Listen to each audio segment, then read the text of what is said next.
Hello everyone. So in the session of basics of geography, I welcome you all again. Now in this session, we're going to see some detail about the sediments. For that, I have chosen this question. What are the different types of sediments form?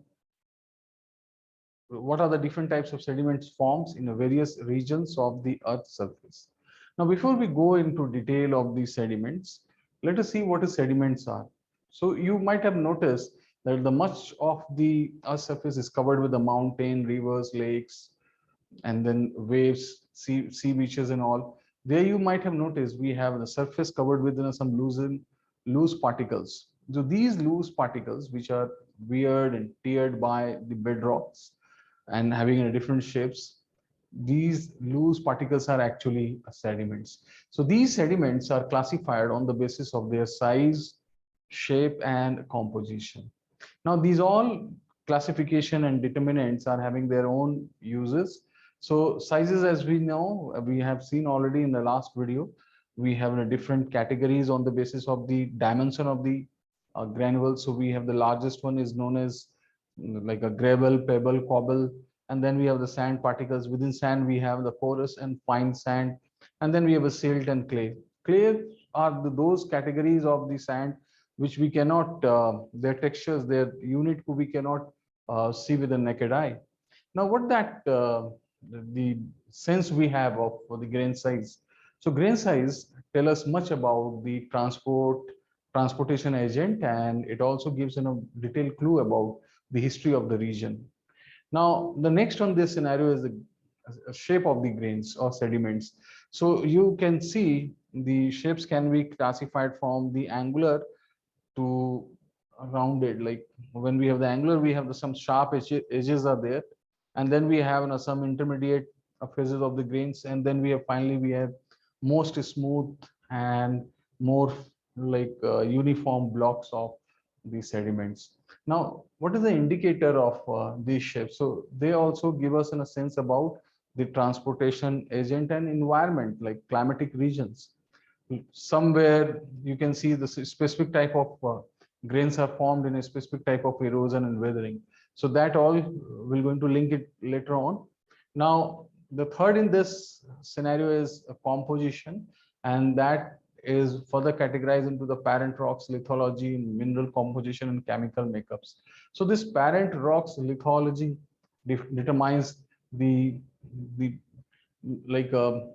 quality of the sediments which will turn into a sedimentary rocks.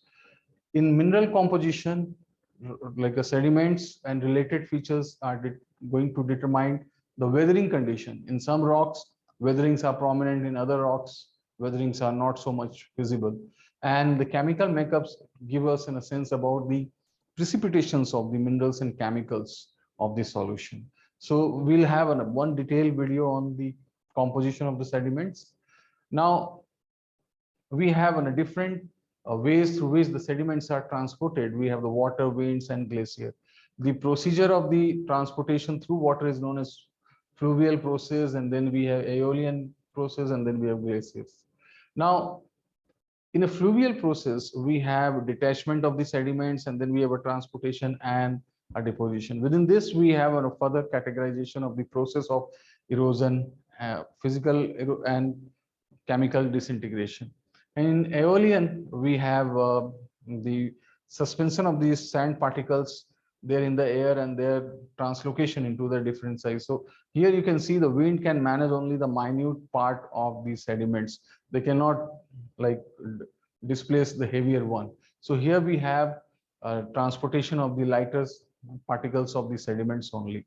And in the glacier, we have different sizes, like comprehend, collect the different shape and size and different nature of these sediments. Now we're going to see one by one where we have the what type of sediments.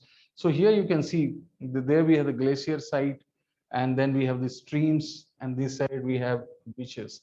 So you will find that in the glacier sites we have sediments are having a more of the angular type of shape. Now, so here we have the more of the angular shape, like we have the sharp edges are more. And what are the other features in the glacier side? So we have sediments are of different types. we have right from the large boulder blocks to fine powders. So that is a unique feature of glacier uh, led sediments. Now here we have the streams. In streams, though we have the river water, sometime gets like we have more of the water comes, and in some season we have less water. So these particles, these like a blocks, get polished by the regular flow of the river, and that is why they are semi round. We have some like a round shapes are there, but we do not have so perfect round shape sediments are present there in the river side. But once you will come to the beaches, you will find that we have the perfect smooth round shape sediments are there, because we have regular true and flow motion, and through which these sediments get polished and they got uniform surface. Now you can find some interesting features related with the sediments of the steep mountains. Here also you will have some features related to the angular block, and these are of different sizes again, because we have these sediments develop once in a while because of the gravity pull of this earth surface.